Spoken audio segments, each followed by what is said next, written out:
मी राधिका. बहुधा मी माझ्या घरी एकटीच असायचे. मी व माझा नवरा आम्ही दोघे स्वतंत्र राहत होतो. अभिजित माझ्या नवऱ्याचं नाव. त्याचा व्यवसाय अनेक देशात पसरलेला असल्यामुळे तो बहुतेक वेळा कामानिमित्त बाहेरगावी असायचा. आम्ही एका सुंदर बंगल्यात राहत होतो. घर मोठं होतं, पण त्यात मी बहुतेकदा एकटीच असायचे. अभिजित खूप प्रेमळ आणि काळजी करणारा पती होता. त्याला माझी नेहमीच काळजी वाटायची. म्हणूनच त्याने ठरवलं की घरी एक विश्वासू माणूस ठेवायचा, जो घराची काळजी घेईल आणि माझ्या छोट्या मोठ्या गरजांची पूर्तता करेल. ही 6 महिन्यांपूर्वीची गोष्ट आहे. अभिजितने त्याच्या एका मित्राच्या संदर्भावरून दीपक नावाच्या तरुणाला घरी आणलं. दीपक सुमारे 28 वर्षांचा असावा. साधारण उंची, गोरा रंग, नीटनेटका आणि चेहऱ्यावर नेहमी हास्य असलेला. त्या दिवशी अभिजितने माझी दीपकशी ओळख करून दिली. म्हणाला, राधिका, हा दीपक आहे. खूप प्रामाणिक मुलगा आहे. माझ्या मित्राच्या घरी 2 वर्ष काम केलंय त्याने. आता माझा मित्र परदेशात शिफ्ट झालाय, म्हणून दीपकला मी इथे घेऊन आलो. दीपक फार टापटीप मुलगा आहे. त्याच्या कामात तो खूप प्रामाणिक आहे. मी त्याचं काम बघितलंय. आजपासून तो आपल्या घराची सगळी काळजी घेईल. अभिजितने मला सगळं समजावून सांगितलं होतं. त्यानंतर दीपक माझ्यापुढे हात जोडून उभा राहिला. म्हणाला, नमस्कार मॅडम, मी खूप मेहनती आहे. घरातलं कोणतंही काम मला करता येतं. स्वयंपाक, साफसफाई, बाजार, गाडी चालवणं असे सगळे काम मी करू शकतो. त्याच्या शब्दात एक विनम्रता होती जी मला आवडली. पहिल्या दिवसापासूनच दीपकने आपलं काम सुरू केलं होतं. तो पहाटे 6 वाजता उठायचा. घराबाहेर स्वच्छता करायचा, बाग मांडायचा, नाश्ता तयार करायचा. सुरुवातीच्या काही दिवसात मी दीपकवर बारीक नजर ठेवली, पण त्याच्या कामात काही तक्रार करण्यासारखं नव्हतं. उलट तो अपेक्षेपेक्षा जास्त जबाबदार दिसत होता. एके दिवशी मला अचानक भयानक ताप चढला. तेव्हा अभिजित सिंगापूरला होता. मला अत्यंत अशक्त वाटत होतं. दीपकने ताबडतोब डॉक्टरांना फोन केला. त्यांना घरी बोलावलं, औषध आणलं आणि रात्रभर माझी सेवा केली. तो म्हणाला, मॅडम, तुम्ही काळजी करू नका, मी आहे ना. त्याने आश्वासन दिलं की मॅडम, साहेब येईपर्यंत मी तुमची पूर्ण काळजी घेईन. त्या रात्री त्याच्या सेवेमुळे मला खरोखरच बरं वाटू लागलं. मी अभिजितला फोन करून दीपकच्या मदतीबद्दल सांगितलं. अभि म्हणाला, बघ राधा, मी म्हणालो होतो ना की हा मुलगा चांगला आहे. आता तू निश्चितपणे राहू शकतेस. दीपक असल्यामुळे अभिजित निश्चित होता. त्याला लगेच धावपळ करण्याची गरज भासली नव्हती. हळूहळू दीपकवरचा माझा विश्वास वाढत गेला. तो केवळ नोकर नव्हे, तर घरातला एक विश्वासू माणूस वाटू लागला. मी त्याला घरातल्या अनेक महत्त्वाच्या गोष्टी सांगू लागले, कारण तो आता घरातील विश्वासू झाला होता. मी एके दिवशी त्याला सांगितलं की दीपक, अभिजित 2 आठवड्यांसाठी दुबई जातोय. या काळात तू घराची नीट काळजी घे. काही गरज असेल तर मला सांग. हो मॅडम, तुम्ही अजिबात काळजी करू नका. घर माझ्या हातात सुरक्षित आहे, त्याने मला हसतच सांगितलं. त्याच्या या शब्दांवर मी पूर्णपणे विश्वास ठेवला. मला वाटलं की आता माझ्याजवळ एक विश्वासू माणूस आहे, ज्याच्यावर मी अवलंबून राहू शकते. अभिजित दुबईला निघून गेला.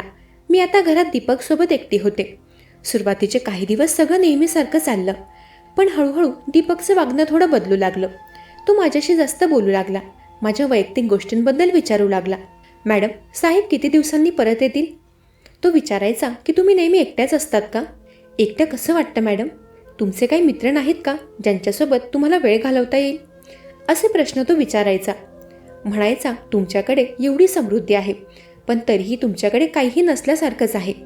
तुम्ही नेहमी एकट्याच असतात. सुरुवातीला मला हे सगळं सहजच संभाषण वाटलं, पण आता विचार करताना मला समजतंय की तो पद्धतशीरपणे माहिती गोळा करत होता. एके दिवशी माझ्या एका मैत्रिणीने मला फोन केला. म्हणाली, राधिका, तू एकटी आहेस ना घरी? मी ऐकलंय की तुझ्या घरी एक नवीन नोकर आहे. तू सावध राहते ना? आजकाल खूप फसवणूक होतात. तिच्या शब्दांनी माझ्या मनात थोडा संशय आला, पण मी ताबडतोब तो विचार मनातून काढून टाकला. म्हणाले, अगं दीपक खूप चांगला आहे. अभिजितने त्याची पूर्ण पडताळणी केली आहे. तू उगाचच काळजी करतेस. उलट मीच तिला समजावलं. पण त्या दिवसापासून मी दीपककडे थोडं बारकाईने पाहू लागले. तो कधीकधी अशी नजर टाकायचा की मी असह्य व्हायचे.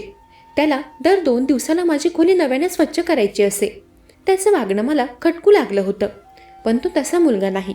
मी फालतू विचार करते. दीपक इतका चांगला आहे आणि मी त्याच्यावर संशय घेते, हे चुकीचं आहे, असं मी नेहमीच स्वतःला समजावलं होतं. पुढे आठवड्यानंतर माझ्या एका मैत्रिणीचा वाढदिवस होता. तिने मला तिच्या घरी पार्टीला बोलावलं होतं. मी पार्लरला जाऊन मेकअप करून घेतला आणि संध्याकाळी पार्टीला गेले. पार्टी खूप मजेशीर होती. मी त्या आनंदात रमले होते आणि मला वेळेचा विसरच पडला. रात्री 11 वाजता मी घरी परतले. दरवाजा उघडताच दीपक समोर होता. त्याच्या चेहऱ्यावर नेहमीच गोड हास्य होतं.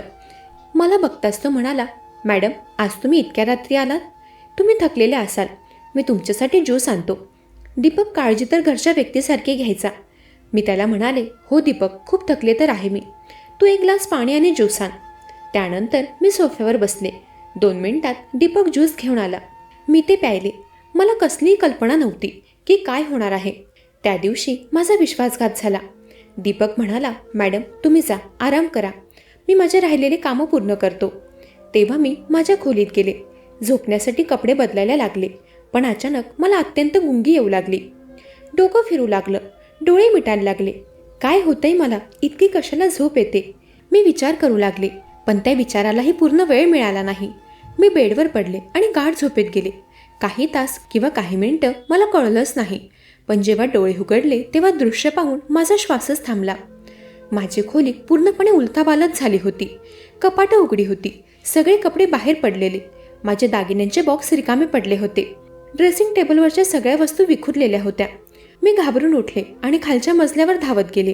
पण तिथलं दृश्यही आणखी भयंकर होतं. ड्रॉइंग रूममधील सगळं सामान इकडे तिकडे विखुरलेलं. टीव्ही, लॅपटॉप, कॅमेरा सगळं गायब. अभिजितचा स्टडी रूम पूर्णपणे साफ केलेला. आणि सर्वात मोठा धक्का, बेडरूमचा खालचा गुप्तकप्पा उघडा होता. त्यात अभिजितने 25 लाख रुपये ठेवले होते. सगळे पैसे गायब होते. दीपक कुठेच नव्हता. मी कापत थरथरत पोलिसांना फोन केला. अर्ध्या तासात पोलीस घरी आले.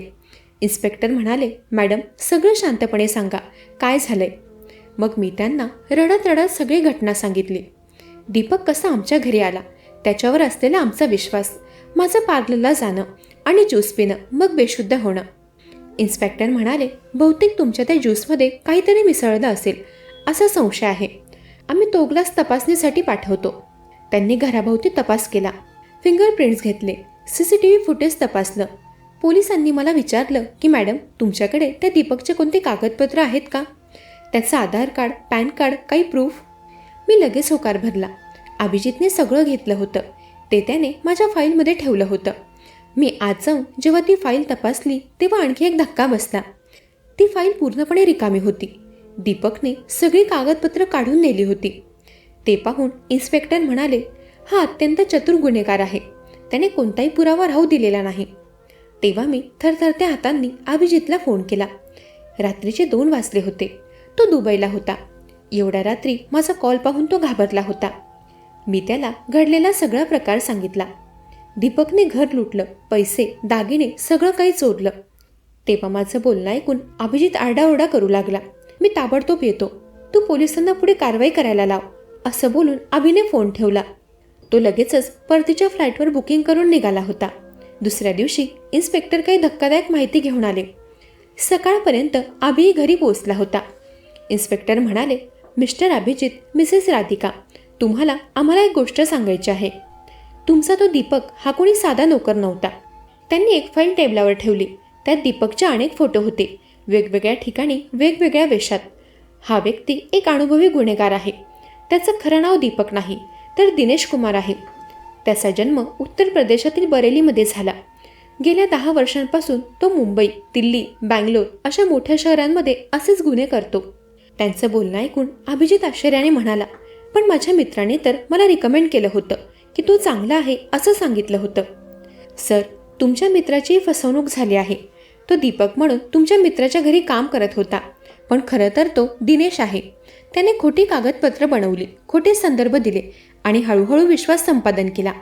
पोलिसांनी पुढे सांगणं सुरूच ठेवलं. ते म्हणाले, याने आतापर्यंत मुंबईमध्ये 8, दिल्लीत 5 आणि बँगलोरमध्ये 3 अशी एकूण 16 घरं लुटली आहेत. त्याची पद्धत अगदी सारखीच आहे. तो श्रीमंत लोकांच्या घरी नोकर म्हणून शिरतो. सुरुवातीचे काही महिने अत्यंत प्रामाणिकपणे, कर्तव्य दक्षतेने काम करतो. घरातल्या सगळ्यांचा विश्वास जिंकतो. घरातील प्रत्येक माहिती गोळा करतो. पैसे कुठे ठेवलेत, दागिने कुठे आहेत, घरात CCTV कुठे आहेत, मालक कधी घरातून बाहेर जातात हे सगळं लक्षात घेतो. मग योग्य वेळ पाहून तो नशा देऊन किंवा घरात कोणी नसताना चोरी करतो आणि पूर्णपणे गायब होतो. पुढे पोलिसांनी दिनेशच्या पार्श्वभूमीबद्दल सविस्तर माहिती दिली. दिनेश मूळचा गरीब कुटुंबातला होता. लहानपणी त्याच्या आईचा मृत्यू झाला. वडील मद्यपान करायचे आणि त्याला मारायचे. 16व्या वर्षी तो घरातून पळून मुंबईला आला. तिथे त्याने काही काळ हॉटेलमध्ये आणि रेस्टॉरंटमध्ये काम केलं. एके दिवशी त्याला एका श्रीमंत घरात नोकर म्हणून काम मिळालं. तिथे त्याने पाहिलं की लोक किती ऐश्वर्यात राहतात. त्याच्या मनात लालच आली. त्याने पहिली चोरी केली आणि यशस्वी झाला. मग हा गुन्हा त्याचा व्यवसाय बनला. आज तो अत्यंत चतुर बनला आहे. तो सतत आपलं नाव, वेश बदलतो, खोटी ओळखपत्र बनवतो. कधी दीपक, कधी राजेश, कधी विकास अशी नावं वापरतो. त्या रात्री मॅडम तुम्ही पार्लरमधून परत आलात तेव्हा दीपकने तुम्हाला ज्यूस दिला. त्या ज्यूसमध्ये त्याने एक औषध मिसळलं होतं. ते एक शामक औषध आहे जे व्यक्तीला गाढ झोपेत न्यायचं काम करतं. हे औषध अंदाजे 6 ते 8 तास काम करतं. त्या औषधाचा परिणाम झाल्यावर तुम्ही गाढ झोपेत गेला. मग त्याने शांतपणे संपूर्ण घर साफ केलं आणि मग सकाळी 4 वाजता तो निघून गेला. आम्ही CCTV फुटेज तपासले. सकाळी 4:15ला तो एका मोठ्या बॅगसह घरातून बाहेर पडताना दिसतोय. पुढच्या काही आठवड्यात पोलिसांनी खूप मेहनत घेतली, पण दिनेशचा कुठलाही सुगावा लागला नाही. जणू तो हवेत विरघळला. आम्ही निराश झालो होतो. आमचं नुकसान फक्त आर्थिक नव्हतं. आमचा विश्वास, आमची मानसिक शांतता सगळं काही मोडून गेलं होतं. त्या घटनेनंतर माझी मानसिक स्थिती अत्यंत नाजूक झाली. मला झोप येत नव्हती. रात्री वारंवार भयंकर स्वप्न यायची. दीपकचा चेहरा वारंवार डोळ्यांसमोर येई. काही महिन्यांनंतर मला एका फोन नंबरवरून मेसेज आला की मॅडम, तुम्हाला मी चांगलं समजत होतो, पण तुम्ही माझा विश्वास तोडला, पोलिसांना बोलावून. तो मेसेज अनोळखी अकाउंटवरून आला होता. मी सकाळी अभिला तो मेसेज दाखवायला गेले, पण तोपर्यंत तो मेसेज आणि ते अकाउंट दोन्हीही गायब झाले होते. मला तो मेसेज करणारा दुसरा कोणी नाही तर आमचा नोकर दीपक वाटला होता. त्या मेसेजमुळे त्याचं लोकेशन समजू शकलं असतं, पण ती एक उमेदही गेली होती. 6 महिन्यांनंतर तो एका दुसऱ्या शहरात नोकराचं काम करताना सापडला. त्या घरमालकाला त्याचं वागणं विचित्र वाटू लागलं, म्हणून त्यांनी पोलिसात तक्रार दिली आणि अशा प्रकारे दिनेश, दीपक असे मुखवटे घेऊन फिरणारा तो गुन्हेगार पकडला गेला. त्याचे विचार फार चुकीचे होते. तो म्हणाला, मॅडम, मी गरीब माणूस आहे. माझ्या आयुष्यात कधी काहीच नव्हतं. तुमच्यासारख्या श्रीमंत लोकांना थोड्याशा नुकसानाने काही फरक पडत नाही. तुमच्याकडे पुन्हा पैसे येतील, पण माझ्यासारख्या माणसांना कधीच संधी मिळत नाही. त्याने आपलं समर्थन केलं. तेव्हा पोलिसांनी त्याला फटकारलं. म्हणाले, हे तुझं समर्थन नाही, हा तुझा गुन्हा आहे दिनेश. त्याला कठोर शिक्षा झाली. त्या घटनेनंतर आम्ही मात्र सावध झालो. आता घरात कोणी व्यक्ती कामाला येणार तर त्याचं सगळं बॅकग्राऊंड तपासायचं हे आम्ही समजलो. कोणावरही लगेच विश्वास ठेवायचा नाही आणि घरातील प्रत्येक गोष्ट बाहेरच्या लोकांशी शेअर करायची नाही हे आम्हाला समजलं होतं. मंडळी, कशी वाटली कथा? ऐकत रहा मनाचे बोल.